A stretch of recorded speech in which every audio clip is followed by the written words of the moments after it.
Bonjour à tous, c'est l'heure de notre quotidienne Quintet Flash. On prend la direction ce vendredi de l'hippodrome de Vincennes en nocturne. Ce sera à l'occasion du prix Enceladus. On va évoluer sur 2700 mètres, la grande piste, avec des chevaux qu'on ne connaît pas trop dans cette catégorie.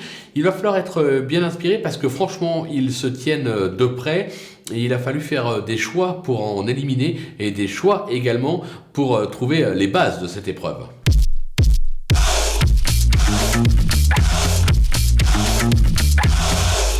Justement, les bases, on y vient avec deux premières bases qui semblent assez solides. Le numéro 8, Hercule Madric, qui affiche 80% de réussite à Vincennes. Il vient de peaufiner sa forme en province en restant ferré. Cette fois-ci, pieds nus. Éric Raffin, ça sent la course visée. Là, c'est Harlem Debussy qui reste sur deux brillants succès, dont un sur le parcours du jour. Franck Nivard s'étant tiré la quintessence, il devrait pouvoir poursuivre sur sa lancée. On va se méfier également du numéro 5, Huguin Deloup, qui a surtout brillé par ses problèmes d'allure cet hiver, mais qui vient toutefois de courir en progrès sur un tracé réduit. Il vaut un tel lot, on le sait. Voilà, maintenant, est-ce qu'il sera décidé ou pas? S'il est décidé, il peut même s'imposer. Du côté des opposants, le numéro 13, Eichfer Derpey. Alors, ce n'est pas un pur spécialiste de l'hippodrome de Vincennes, mais il y compte quelques bonnes sorties. Il est surtout idéalement engagé à 360 € de l'élimination. Autant dire que là aussi, à mon avis, les ambitions sont là. Le numéro 6, Hamilton Duham, qui traverse une belle passe actuellement et qui vient même de se placer sur ce parcours. Je crois que c'était une deuxième place de mémoire.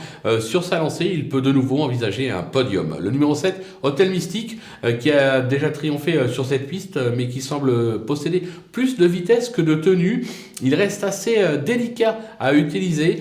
Maintenant, son entourage est assez confiant. Ce sera une affaire d'impression. Moi, je m'en méfie tout particulièrement. Le coup de poker, ce sera le numéro 3, Hold Up Dream. Il s'agit d'un trotteur saisonnier qui n'est jamais meilleur qu'au printemps. Il a fait ses preuves sur ce parcours. Dès maintenant, il faut commencer à le suivre. Attention à lui. Les outsiders avec le numéro 9, Ulysse Dijon, qui traverse une belle passe actuellement. Il a fait ses preuves sur ce type de parcours, mais il n'est jamais à l'abri d'une bêtise. Donc vous l'aurez compris, ce sera une question de sagesse. Mais s'il reste au trot, il peut ambitionner une place. Le numéro 11, Hooper des Chasses. Alors la régularité n'est pas son fort, mais la tenue ne lui fait pas défaut. Il vient d'être malheureux à ce niveau disqualifié, mais il a été fortement gêné. Décidé, je me dis qu'attention, il est capable de se réhabiliter et de venir accrocher une petite place. Le numéro 12, Horus de Romaz, un pur droitier qui n'a couru qu'une fois à gauche. Toutefois, l'entraîneur est à droite et on fait appel à JMB. Alors attention, Alexandre Brivard a dû lui être associé.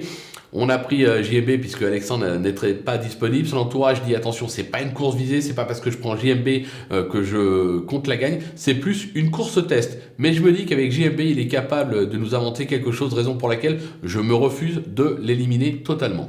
Les délaissés, il fallait faire des choix parce qu'ils ont franchement tous une chance de pouvoir participer à l'arrivée. On va commencer par le 2, Hippocrate du trio, très performant en province, il a toujours répondu, également présent à Vincennes. Il vient d'échouer à ce niveau à Enghien et restera ferré. C'est la raison pour laquelle j'ai préféré l'écarter. Le numéro 4, Avenkoik, alors lui la régularité n'est pas son fort, mais il a déjà prouvé qu'il était capable de bien faire sur ce parcours.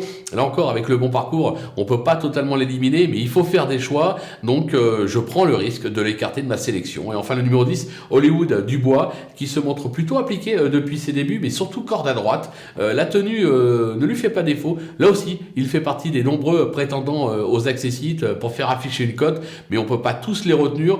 Voilà, au papier, ça me semble être un peu plus en dessous, on va dire, que la plupart de ses adversaires du jour, raison pour laquelle je préfère l'écarter. Voilà, on a fait le tour de cette épreuve des plus ouvertes, vous l'aurez compris. On va se quitter avec ma sélection et mes conseils de jeu. À vous de jouer.